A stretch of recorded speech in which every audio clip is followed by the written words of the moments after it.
Hi guys, happy April Fool's Day. Today I'm going to read to you a story called Arthur's April Fool. Arthur's April Fool by Marc Brown, an Arthur adventure.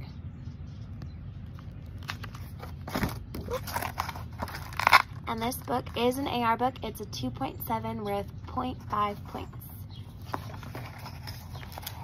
It was the last day of March. The joke shop was full of people getting ready for April Fool's Day. Arthur and Buster tried out everything. Buster bought sneezing powder. Arthur got a fake telescope that gave whoever looked through it a black eye. But Arthur didn't feel like playing jokes. He kept thinking about Binky Barnes. "Who is Binky Barnes?" asked Buster.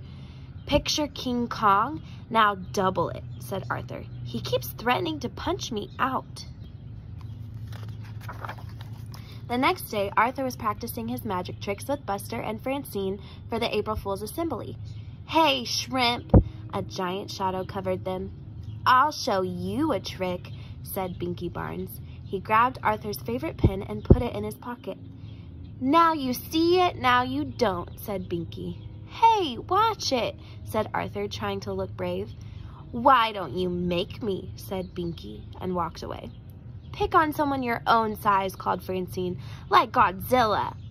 "Wow," said Buster. "You were right. He's going to pulverize you." That night at dinner, Arthur hardly ate anything. He didn't finish his cheeseburger. He didn't even want any chocolate cream pie.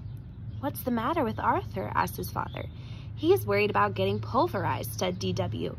"Maybe he's been watching too many outer space movies," said his mother. Later on, DW barged into Arthur's room.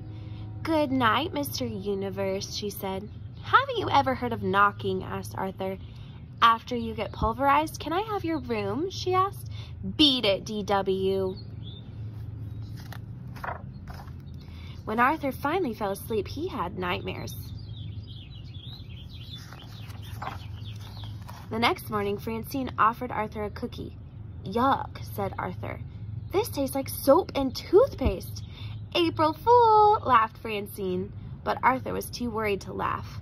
"I'll never remember my magic tricks for the assembly," he said. "Calm down," said Buster.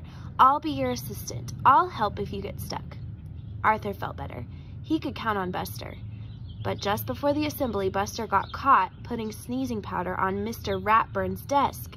Instead of going to the assembly, Buster went to the principal's office. "I'll blow it for sure without Buster," thought Arthur. He walked into the auditorium. Who was sitting in the front row? Binky Barnes. This was going to be even worse than he thought. Arthur worried while Mr. Ratburn read people's minds. He worried while Francine and Muffy did shadow tricks.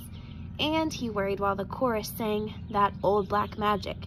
Finally, it was his turn. "For my first trick," said Arthur, "I'll need a volunteer." Binky Barnes jumped on the stage. "Surprise, Pipsqueak," he whispered. Arthur gulped. Arthur asked Binky Barnes to tear up a sheet of paper and put it in the magic hat. He said the magic words and waved his magic wand to make the paper whole again. But rabbits came out instead. Everyone laughed. Arthur took a bow. By mistake, flowers fell out of his sleeve. Binky Barnes laughed harder than anyone. Then Arthur had an idea. He winked at Francine. "For my next trick, I will saw this young man in half." Binky stopped laughing and took a step back. "My saw, please," said Arthur. Binky turned pale. "And now the bucket to collect the blood." Binky screamed. He stepped back again this time, right off the stage. Everyone laughed, even Mr. Ratburn. After the assembly, Arthur stopped Binky in the hall. "What's the matter, Binky? You left before I could show you my best trick." "No thanks," said Binky Barnes. "Are you sure?" "It lets you see things you've never seen before," said Arthur. "Really?" said Binky. He grabbed the telescope and pointed it at Francine. "I don't see anything." "Of course not," said Arthur. "You have to know the secret words."